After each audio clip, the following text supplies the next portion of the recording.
Well, hello, Earthlings. It's me, Miss B, your friendly alien, coming to you after being gone for a while.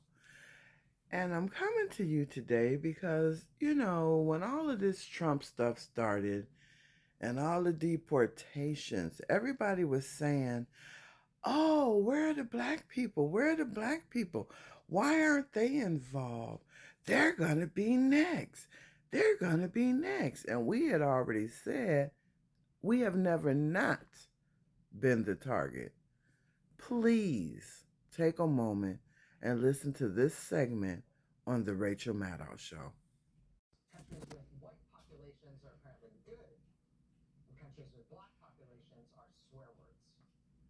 So Donald Trump said that in his first term, and when it was reported that he had said that, he denied it. He said he had never, ever used that language. But then just a few months ago, he started bragging proudly, weirdly at a speech in Pennsylvania. He started bragging that, yes, actually, despite all those earlier denials, of course he had used that term, and moreover, he still believes it. Predominantly black countries are S-hole countries. This administration, I think it's clear from just the repeated daily news cycle. I think this administration is bad at everything they set their mind to. They're terrible in the courts, to the point where like their performance in court jeopardizes the law licenses of everybody who speaks for them. They're terrible in the court of public opinion, which you can see in the polls, which is going to have a big political impact on them the next time people get a chance to vote for them en masse. They're terrible, really terrible, at all the technocratic, practical stuff the government is supposed to do, including like basic stuff like the weather. They're terrible at war, terrible at diplomacy. They're even terrible at hiding the ball in terms of how much this president does whatever Vladimir Putin wants, even when it makes no sense for us. They're just not great. They're bad at basically everything they try to do.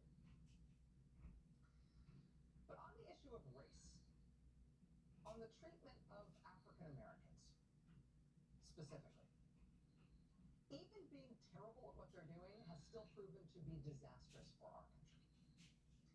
And it is, in part, the posturing and the messaging and the racist vibes from the White House and the president. That is stuff that validates and excites the worst bigots in the country, and that is consequential. But it's more than that, too. We are now about 16 months into what has been from day one a concerted and intense targeting of black Americans, specifically by this president and by this administration. On his first full day in office, he proclaims war on diversity efforts, not only in government, but in any institution in the country over which he can exert leverage, everything from schools and universities to law firms to private businesses of every stripe. He then immediately started firing some of the highest profile black public officials in the whole U.S. government, seemingly regardless of any other thing about them. I mean, right away, we get the firing of the chairman of the Joint Chiefs of Staff, Charles C.Q. Brown. We get the firing of the Librarian of Congress, Carla Hayden. And then it's Gwen Wilcox from the National Labor Relations Board. And then it's Robert Primus, the chair of the Surface Transportation Board. And then it's Alvin Brown from the NTSB. And then it's Peggy Carr, the head of the National Center for Education Statistics. And then it's Willie Phillips from FERC, from the Federal Energy Regulatory Commission. And then it's Lisa Cook from the Federal Reserve Board of Governors, and on and on and on. When Trump and his top political donor, Elon Musk, then started just lopping off huge swaths of the federal government to disastrous practical effect, the largest and most egregious cuts targeted federal agencies that employed a disproportionate number of black employees.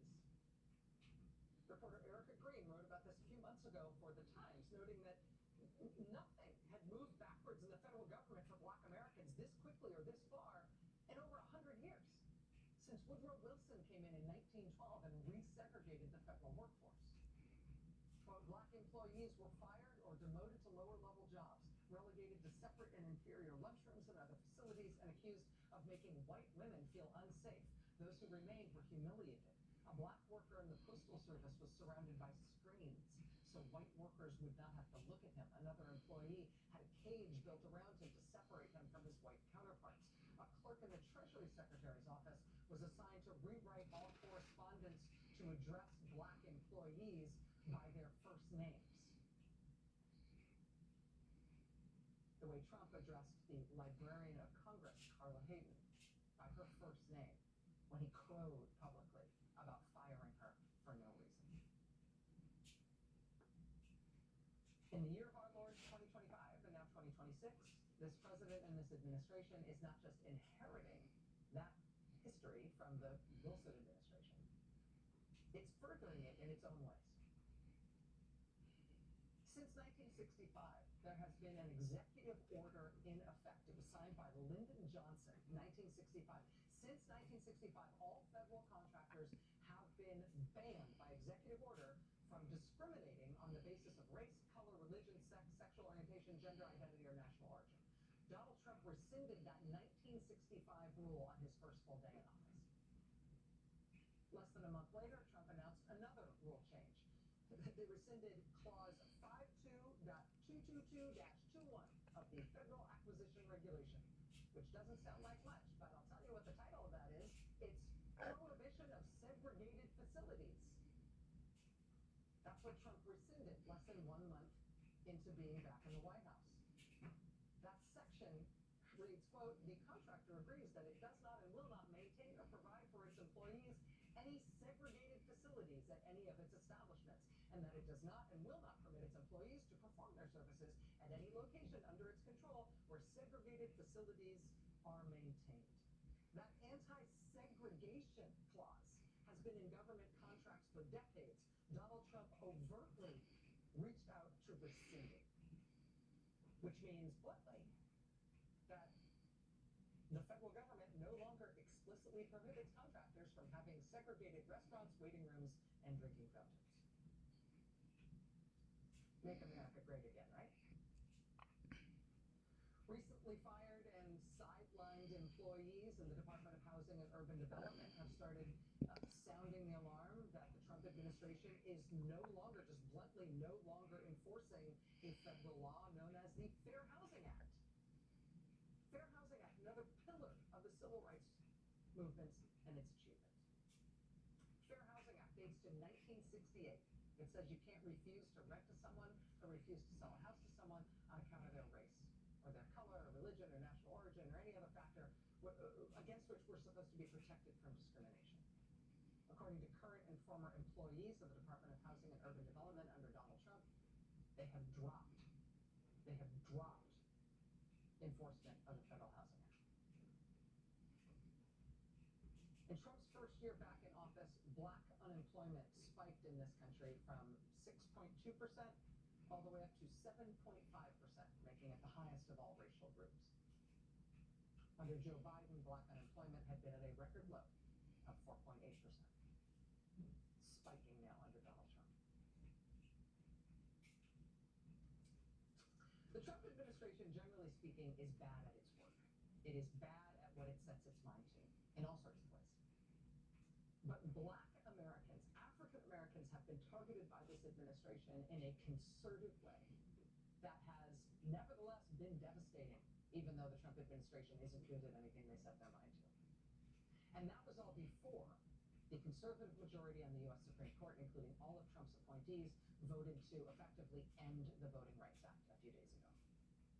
As soon as the court said they would take up that case, people started mapping the worst case scenario for what Trump and the Republicans would do, particularly in the South, if the court gutted the Voting Rights Act of 1965, the crowning achievement of the civil rights movement.